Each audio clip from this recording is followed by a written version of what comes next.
Louisianians are no strangers to hurricanes. We've even named a drink after them. But no two hurricane seasons are alike, and living on the Gulf Coast means you need to be prepared for the worst. TGMC annually prepares for this time of year and would like to review their tactics for keeping patients safe when the winds start to pick up speed. All right, joining us now is Percy Mosely with Terrebonne General Medical Center, and of course, you have seen Percy quite a bit over the years here on the program, so we appreciate you being here, Percy. Thank you, Martin. Thanks for having me. Everything going okay with you? Huh? Very good. So far, it's early. And you always got to outdress me. You know, I had to get that one out of the way right away. I understand. All right, let's talk about hurricane preparedness at the medical center. And, of course, we have to let everybody know, first of all, when is hurricane season? Right now, hurricane season starts June 1 through November 31. Of course, there's no time zone out there. You know, I mean, it can happen today as well as December 1st. Right. So we just want to make sure everybody knows. We know when it is, but we want to make sure they got their calendars That's out. Right. How does Terrebonne General Medical Center prepare? And I know we've talked about this before in the past, in advance, not while the hurricane's happening, but how do you get ready for it? Well, we start planning. We start talking about hurricane January 1. So we're in the hurricane mode year round. We start planning, start preparing for whatever may come out there. We have to get supplies, we have to get food, we have to get fuel, we have to keep our generators in line. So we have a committee that we get together on January 1, and we meet bi-weekly all the way through. And there again, like I say, come June 1, that's too late to plan. I mean, right. We have to be ready at June 1. Got to be ready to go. The supplies that Terrebonne General Medical Center keeps on hand in the event of a hurricane, we've had that question a lot over here. How much do the medical centers keep? At Terrebonne General, how much do y'all keep? We have to plan for 7 days. We have to be ready for 7 days, but as of right now, since Katrina and Gustav, we're supplied for 14 days. Fuel, food, water, you know, because you never know what water you're going to have or what's going to happen. If our water gets contaminated, we have to be ready for our people that we have still behind. Yeah, and what are some of the items in stock? I think they might have that in graphics. What are some of those items? Such as food items? Yeah, a little bit of everything. Yeah, well, in the food item thing here, we have to do with, we don't have canned food. I mean, we have sandwiches. We're only preparing for the people that is left behind. Sometimes we have staff left behind. Sometimes we have patients, and that's all go according to diets. But such as the water, we have abundant amount a ton of water. Yeah. We have just really the bare necessities. Yes. To keep them all going. Now, does Terrebonne General Medical Center have? And I remember when they were switching all these frequencies and everything else, and that was always people trying to keep up with it. But do they have channels in place to communicate with the state and parish emergency offices? Yes, we have the 700 megahertz radios in place as well. I can contact state police, sheriff's office, city police. I can contact anyone along with the DHH, LHA area. So we're in constant contact with those people. We have a HEAR radio in the emergency room, which is the emergency radio that anyone can contact us from outside. We also have ham operators that we bring in for an event. Okay, ham operators, those guys, they're great and they love doing what they do. Yeah. You know, we have cell phones, but you know, there again, you can lose your cell phone. Yeah. So in case we lose all our phone system, we do have satellite phones.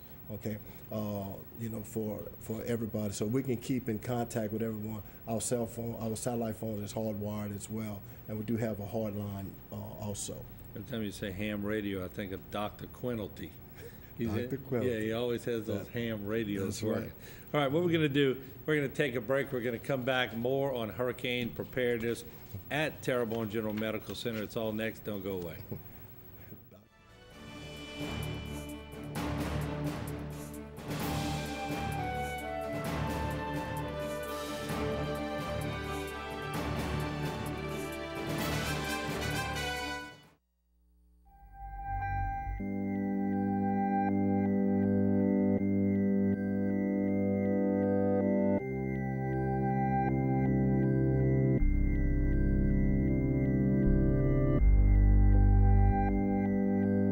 put together a crew of top specialists, and you can do amazing things.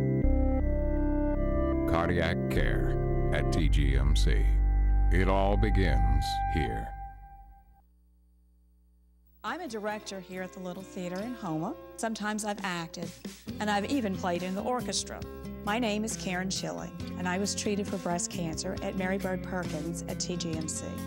Quality medical care and compassion should go hand in hand, and I definitely got that at Mary Bird Perkins Cancer Center. My doctors were incredible, and the technology is state-of-the-art. I believe that everyone at Mary Bird Perkins at TGMC deserves a standing ovation.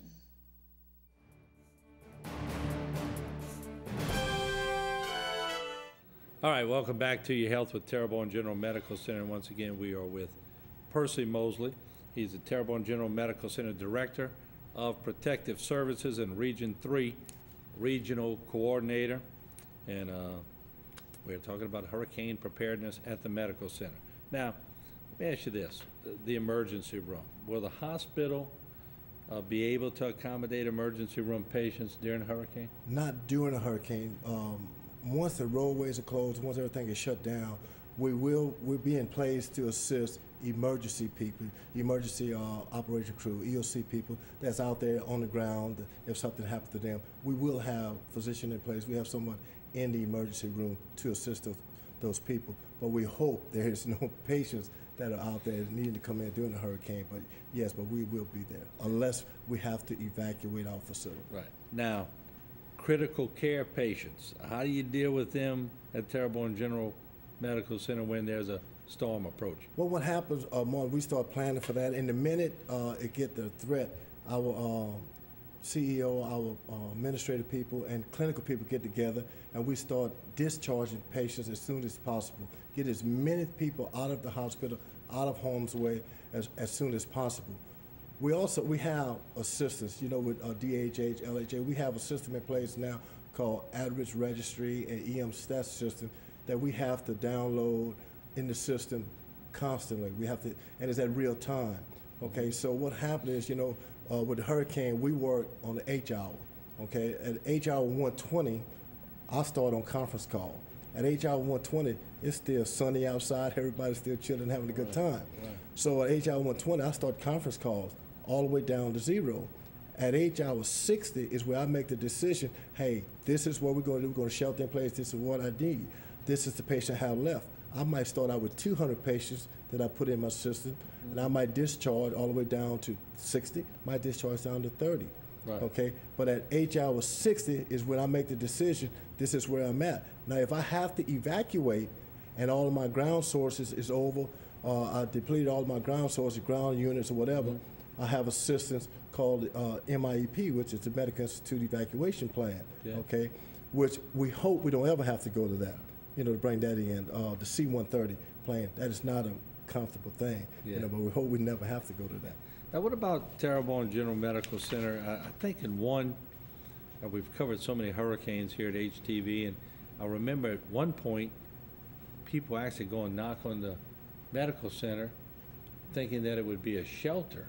Yes. I mean, where's that all going? Well, the one thing, we try and get out there very early morning. We let everybody know the hospital is not a shelter, okay? So we're trying to get the word out for these people to get their family, get their loved one out early. Get them out before it get to that point, because the hospital is not a shelter, because now you're putting yourself in harm's way if we have to evacuate, okay? And whoever's coming to that door, your family don't know where you're at. So no, the hospital is not a shelter. We tag along with the OEC, with OEP's office, you know, so we're in constant contact with those guys. And so we put out all the shelters, just like as you do. You have all the shelters out beforehand, let everybody know what shelters are available. Now, if there's a category 3 or above coming right at us, we don't have any shelters open here. Right. You know, so. Now, you are, I mean, as a law enforcement official, you have a lot of experience with Sheriff's Department and everything else. So how should individuals prepare for hurricane season? The one thing they need to do, like I said a minute ago, Mark, they need to start preparing in January. They need to get cash on hand. They need to put cash aside. They need to have water. They need to have a container ready at home to pick up and go tomorrow. Okay, don't start packing tonight because we have a hurricane about to hit the Gulf. Right. They need to get flashlights. They need to get their credit cards together. They need to a camera. They need to take pictures of everything they have in their planes, but they need to do that starting January, not May 31st. And when they're evacuating, what kind of advice would you give? Well, the main thing when they evacuate is the plan for a long ride. So you plan for, if you plan to leave today and it's 30 minutes, plan for an hour, 2 hours ahead, because it's going to be a long haul. Okay, fuel up your vehicles early. Check your tires. Make sure you have 2 spare tires, not just one in your vehicle, if you can. Okay, but also make sure you have quarters, you know, for cell phone, for phones on the roadway, or anything like that. Medicine. Make sure you bring your prescription with you. Your doctor's information. Anything that you can get back in contact with. Always let someone outside your family that you know where you're going, what direction you travel as well. Well, we certainly appreciate your time here tonight, and I just got to ask you, I always sort of tease some of the guests sometimes, when's the contest? Which contest The is best dressed. It's always in place. You always dressed to the T. I like that. Very classy. All right, we're going to take a break. And look, I go way back with Percy, with softball games, everything. So I could tease him a little bit like that. But anyway, we'll take a break. When we come back, we're going to have more. Nicholls State baseball coach Seth Thibodeau is here. David Miller is going to take over. And listen to Seth. He's got a good thing going over there. We'll be right back.